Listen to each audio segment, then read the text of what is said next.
আসসালামু আলাইকুম বন্ধুরা, কেমন আছেন আপনারা? আশা করি আপনারা সকলেই ভালো আছেন।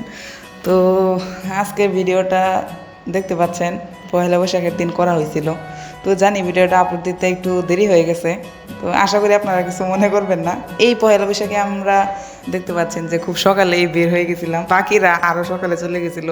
তো সেই কারণে দেখা যাচ্ছে যে ভোর থেকেই অনেক লোক এসে পড়েছিল জয়নুল আবেদিন পার্কে। আপনারা সকলেই জানেন যে জয়নুল আবেদিন পার্কে এমনিতেই ময়মনসিংহে প্রচুর মানুষ জড়ো হয় পয়লা বৈশাখের দিন। তো আমরাও সকলের সাথে একসাথে পয়লা বৈশাখের প্রথম দিনটা একটু উদযাপন করতে বের হইলাম। তো দেখতে পাচ্ছেন আমি ঘোরাঘুরি করছি, একটু একটু খাচ্ছি, একটু পরে পরে নানা রকমের খাবার, নানা রকমের খেলনা, পুরা জয়নুল আবেদিন পার্কটাই একদম খুব সুন্দরভাবে রঙিন হয়ে গেছে আর কি।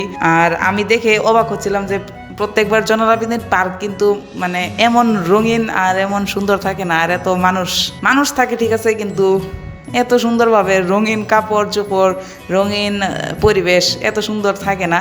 তো আমি খুব খুশি হচ্ছিলাম, এত চমৎকার আয়োজন, এত চমৎকার পরিবেশ আমার খুব ভালো লাগছিল।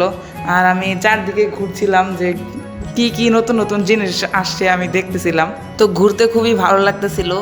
আমরা ফ্যামিলির সবাই গেছিলাম, একসাথেই গেছিলাম। দেখতে পাচ্ছেন আমি খুব মজা পাচ্ছি আর এই পরিবেশটাকে ভালো লাগতেছে আমার। আর পহেলা বৈশাখ হচ্ছে বাংলা বছরের প্রথম দিন। তো সেই দিনটাকে যত আনন্দ কাটানো যায়, মোটামুটি ভালোই আনন্দ করছি, একটু ঘোরাঘুরি করছি। আর পার্কে তো একদম খুবই ভালো আয়োজন ছিল, আর চারদিকে গান বাজনা হচ্ছিল প্রচুর। আমার কিন্তু পরিবেশটা খুবই চমৎকার লাগছে। তো বাঙালি হিসাবে আমাদের যে কালচার আছে সেটা পালন করা কিন্তু একটা ভালো, একটা অনেক মজার একটা কাজ, অনেক এক্সাইটিং একটা কাজ। তো আমিও করছি, আমারও খুব ভালো লাগছে, মজা লাগছে। আর চিন্তা করলাম যে আপনাদের সাথে একটু শেয়ার করে, আপনাদেরও হয়তো মজা লাগবে আমি কিভাবে কাটালাম সময়টা। তো এই ছিল আমার ভিডিও, আশা করি আপনাদের সবার ভিডিওটা ভালো লাগছে। আর এরকম আরও মজার মজার ভিডিওর জন্য লাইক কমেন্ট শেয়ার করে দিবেন আর চ্যানেলটা সাবস্ক্রাইব করে দিবেন।